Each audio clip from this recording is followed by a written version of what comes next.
Yes, folks, this Israel Folau saga never seems to end. And maybe, just maybe, this is because the supporters of Israel Folau are in the right. Now, folks, I think Israel Folau could win this battle simply because he's on the right side of the law. And when our left-wing propaganda machine kind of endorses what I'm saying, I think we're on the right track. Have a look at this.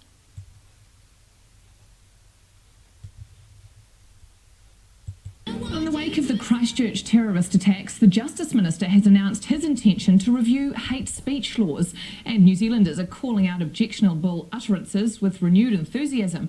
But where's the line between free speech and hate speech? And is redrawing where it lies really so simple? Joining us to provide the benefit of his judgment is barrister and legal commentator Graham Edgler. Good morning, Graham. We've seen a few examples of things recently. We've had the Israel Folau tweets, we've had, or post on Instagram, we've had some pamphlets dropped around Auckland suburbs claiming some pretty racist claims there about Māori and their place in society. We've also had the widely publicised incident of the man outside the mosque shouting abuse there. Which of those, how do you categorise what would be considered hate speech? Well, I mean, it's possible that a lot of those are sort of broadly problematic. You know, the advertisement, the pamphlet that was handed out could be a breach of advertising standards. It might not necessarily be hate speech, but that doesn't necessarily mean there's nothing we can do about it. The only one I think that would sort of qualify legally is what people might think of as hate speech, but might be treated as offensive language or something like that, would be the actions outside the mosque. I mean, what we really try and do at the moment with our law is the type of speech that can really interfere with your ability to function in society. So basically what he is saying there, hate speech must require some kind of threatening behaviour. Someone is yelling quite foul abuse at you outside your mosque, particularly if you're more than once, if you're going there a lot, people might be scared or anxious to go to the mosque, and that would be the sort of problem that's what we try and avoid. People can say things, but when they start affecting people's lives, that's the sort of thing that the law sometimes steps in and says, no, it's not okay.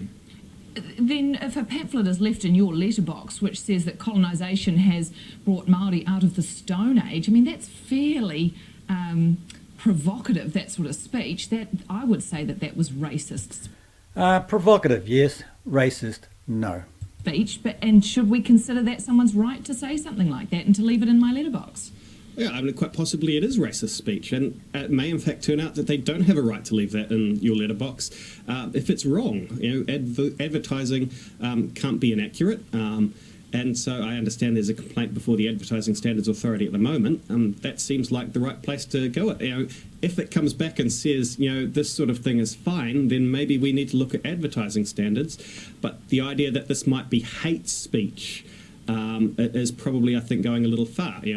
At least a lot of that pamphlet anyway was some people pushing for law changes, even if a lot of people don't support them, a lot of people do, and that type of thing, this is a law that needs to be changed type of speech is sort of highly important protected speech. All right, Israel Folau's Instagram post then also got a lot of people up in arms.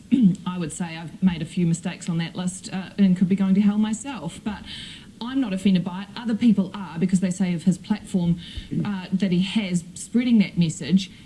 Is that freedom of speech? Does he have the right, when we consider his position, to have the freedom of speech to say those sorts of things, and for it to be considered his right to say those things, and for it not to be hate speech? I guess the obvious problem with sort of regulating that as hate speech is no law New Zealand is ever going to pass is going to stop someone in Australia doing anything. That particular post, though, mostly it was quotes from the Bible and a sort of a paraphrase of another quote from the Bible. I mean, we might get hate speech laws at some point. We've got some now. We might strengthen our hate speech laws. I would be surprised if any changes we did make were such that it would be hate speech, whether criminal or civil hate speech, to stop people quoting the Bible. Yes. So there you go, folks. This lawyer basically is saying Israel Folau never broke any hate speech law. at least in respect to New Zealand. Can it be considered freedom? I mean, he's being let go from his contract by Rugby Australia for breaching his contract, not for basically breaching freedom of speech laws or creating hate speech, is he? Yeah, I mean, there might be employment law consequences. They seem to do that rather quickly, and all sorts of other possible problems with that. Again, he's in Australia, so New Zealand law is not going to apply to it. But if it was in New Zealand, there would be the possibility that it's not really a free speech issue. It might be a religious discrimination issue. You can't sack someone because they're a particularly conservative Christian. Yes, you can't sack someone because they are Christian. And that, folks, is where I think the Australian Rugby Union is on shaky ground. And that's where Israel Folau could very well win. You can't sack someone or refuse to employ someone or say, I'm not renting you a house because you're a Muslim. And I'd have thought, rather than a free speech issue for him, no one said he should be arrested or anything like that. It's probably his case is more looked at like, do we say that particularly conservative Christians can't be employed in some types of jobs? And I would say that's where that case probably more comes down to, in sort of the free speech type thing. It's about discrimination rather than anything else. Yeah, because he's using a fairly wide platform that other people who may share his beliefs don't have in that regard. So if we're one of Israel Folau's supporters and we don't like what he says, do we just have to grow a thicker skin here? Is this a case of in regards to freedom of speech, we have to be able to tolerate views we may consider intolerant of themselves? You don't have to tolerate. You can call them out, and lots of people have. And that's the first step. I mean, if this was, in the locker room, if it was he was calling out fans at the stadium, if he was making it uncomfortable, for other people to work in the Wallabies or his other teams in Australia, you could see something. But it's a post on his Instagram during his personal time. We don't have laws, and we try not to have laws in New Zealand anyway, that allow your employer to say, look, I'm sorry, you can't be a Christian, or at least not a public Christian, while we employ you. And that applies to all sorts of other protected classes, women or people who have same-sex attraction. He was just about to say the taboo word homosexual. At least she got a laugh out of it. Things like that. It's employers can't tell you what to do on your private time unless it really affects them. Which I think in this case it might have. But anyway, thanks for your time this morning, Graham Edgeler, lawyer, there to talk to us about freedom of speech. Yeah, it's interesting, isn't it? Yeah, I mean, Israel Folau has exercised his freedom of speech, but no one says that freedom of speech comes without consequence. Yeah, but it doesn't come without. Oh my God. It was all going so well until this streak of misery girly boy opened his mouth.